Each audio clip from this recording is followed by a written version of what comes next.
Hey everyone, and welcome back to the channel. Today we're diving into an epic tale from ancient China.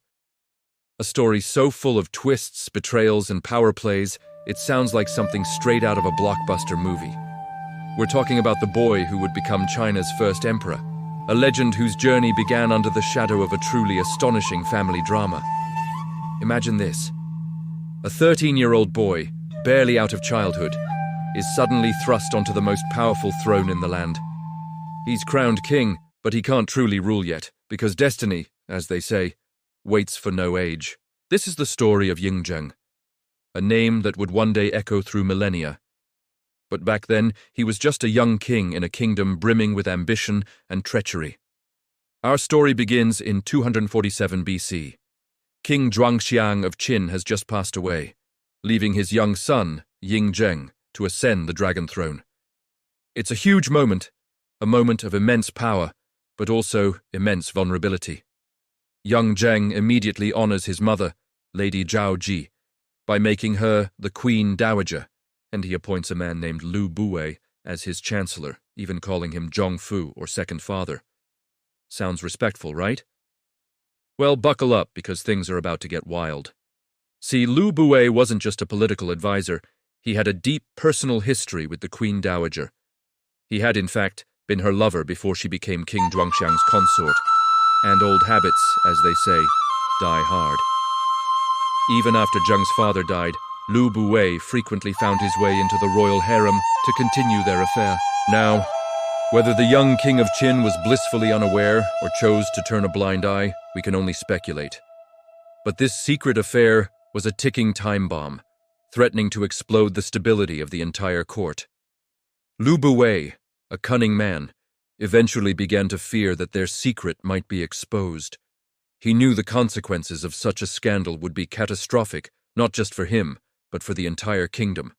So, he devised a plan, a truly bizarre and audacious one, to distance himself from the Queen Dowager while still keeping her occupied. He secretly ordered someone to find a strong man, rumored to be exceptionally well endowed. This man was Lao Ai. According to Sima Qian's records of the Grand Historian, Lu Buwei first made Lao Ai his retainer, essentially a personal assistant, before presenting him to the Queen Dowager. And here is where it gets even crazier. To get Lao Ai into the women's quarters, they disguised him as a eunuch. Yes, they literally plucked out his beard to make him appear as if he'd been castrated. And so, Lao Ai was introduced to serve the Queen Dowager. As you might expect, this arrangement blossomed. The Queen Dowager and Lao Ai began a passionate affair, but as time went on, the fear of discovery grew. The Queen Dowager, likely feeling the heat of potential exposure, requested to move to Yong City, a place away from the prying eyes of the main palace. And it was there, in Yong City, that their secret relationship bore fruit, literally. She bore him 2 sons. Can you imagine the scandal if this came out? Thanks to the Queen Dowager's influence, Lao Ai's star rose rapidly. He was granted the title of Marquis of Changxin, a position of considerable power and wealth. And like any ambitious man, he began to build his own power base, gathering retainers and followers, just as Lu Buwei had done before him. He tasted power, and he liked it. So much so that he began to entertain a truly audacious and treasonous plan. He plotted to have his own son with the Queen Dowager succeed to the throne after King Zheng's death, completely bypassing the rightful heir. But secrets, especially those involving royal succession and hidden children, rarely stay buried forever. One fateful day, while drunk and feeling a little too confident, Lao Ai made a grave mistake. He boasted openly that he was the stepfather of the young king. The words spread like wildfire, reaching the ears of the very king he planned to overthrow. This was it, the breaking point. In 238 BC, Lao Ai, realizing his secret was out and fearing imminent reprisal, seized the Queen Dowager's official seal and raised troops in open rebellion. Imagine the chaos, the shock. The entire court was thrown into turmoil. This wasn't just a betrayal. It was an attempt to violently seize power from the legitimate king. King Zheng, now no longer a boy to be underestimated, reacted swiftly and decisively. The court offered a massive reward for Lao Ai, over 1 million copper coins for capturing him alive, and half that for his head. Lao Ai's rebellion, however, was doomed from the start. He lacked broad support among the populace, and his army was undisciplined, likely filled with opportunists rather than loyal soldiers. The king's forces, led by the capable Lord Changping, moved quickly. Lao Ai's troops were crushed near Xianyang. The rebellion was over almost as soon as it began. The consequences for Lao Ai were brutal and absolute. He was executed by dismemberment, a gruesome and public punishment designed to deter any future traitors. His entire clan and all his followers were put to death. It was a clear message that defiance against the king would not be tolerated. But the retribution didn't stop there. King Zheng, now hardening into a ruthless ruler, also had his mother's 2 illegitimate sons by Lao Ai killed. He then exiled his mother, the Queen Dowager, to Yong City, placing her under house arrest. The betrayal by those closest to him had clearly left a deep scar.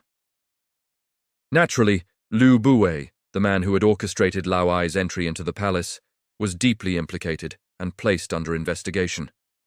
Although King Zheng initially intended to execute him for his role in the scandal and the ensuing rebellion, Lu Buwei was ultimately spared. This was largely due to his significant past contributions to the state of Qin and the intervention of other influential officials who argued for clemency. He was stripped of his powerful position as chancellor and given a comparatively small fiefdom in Henan, a polite way of sending him into exile. However, even in his diminished state, Lu Buwei remained a figure of immense reputation and influence throughout China. Many guests and envoys from other states continued to visit him, recognizing his intellect and past power. This popularity, however, became a new source of fear for King Zheng. Over a year later, the king grew increasingly paranoid that Lu Buwei might still harbor rebellious intentions or become a rallying point for dissent. He ordered Lu Buwei and his remaining followers to move even further away to the remote region of Shu. Lu Buwei, a man of sharp political instincts, understood the unspoken message behind this order. He was being pushed to the edge, and execution was likely his ultimate fate. Faced with this grim reality, in 235 BC, Lu Buwei drank poison and took his own life. With the threat of Lao Ai and Lu Buwei eliminated, the court needed a new chancellor. For his role in suppressing Lao Ai's rebellion, Lord Changping was appointed to replace Lu Buwei. The stability of the Qin court was slowly being restored, but the young king's trust had been irrevocably shattered. But the challenges weren't over for Ying Zheng. Apart from the drama with Lu Buwei and Lao Ai, he also had to contend with his own half-brother, Cheng Chao. After Ying Zheng's ascension, Cheng Chao, perhaps seeing an opportunity or feeling slighted, rebelled in Tunliu and shockingly surrendered to the rival state of Zhao. Zhao, always eager to destabilize Qin, granted him the territory of Rao. But Zheng was not a king to be trifled with. In 239 BC, Qin forces captured Rao, and Cheng Chao was killed there. Another rival eliminated, another family tie severed for the sake of power. Through these political storms and deep betrayals, the young Zheng learned a profound and brutal lesson. Trust no one. This wasn't a lesson he simply understood. It became the core of his being. He threw himself into his royal duties with an almost obsessive focus, studying warfare, law, and history. He analyzed every move, every strategy, every weakness. His eyes, once perhaps filled with youthful innocence, now hardened. They became cold and calculating, mirroring the rising, unstoppable ambition of his kingdom. Under his command, the reforms that had begun to transform Qin continued, accelerating with ruthless efficiency. Iron weapons became standard, replacing the older bronzes, giving Qin a technological edge. The armies were disciplined, a unified force moving with precision, and a ruthless legalist bureaucracy ensured that every command was executed without question. The state of Qin was becoming an unstoppable juggernaut. Its soldiers, clad in formidable leather lamella armor, wielding long spears and bronze jian swords, moved in perfect unison, adhering strictly to the legalist laws that governed every aspect of their lives. The boy who was once vulnerable, surrounded by manipulators, was now a symbol of absolute power. He was the calm before the storm, the quiet before the earthquake. He was the impending conquest. And soon, the world would learn his name not just as King of Qin, but as something far greater. Soon, the boy would become a conqueror, the first emperor, and the world, whether it liked it or not, would kneel before the dragon. This is just the beginning of Ying Zheng's incredible journey. What an absolutely wild start to an emperor's life, right? Let me know in the comments what you think about all this palace intrigue.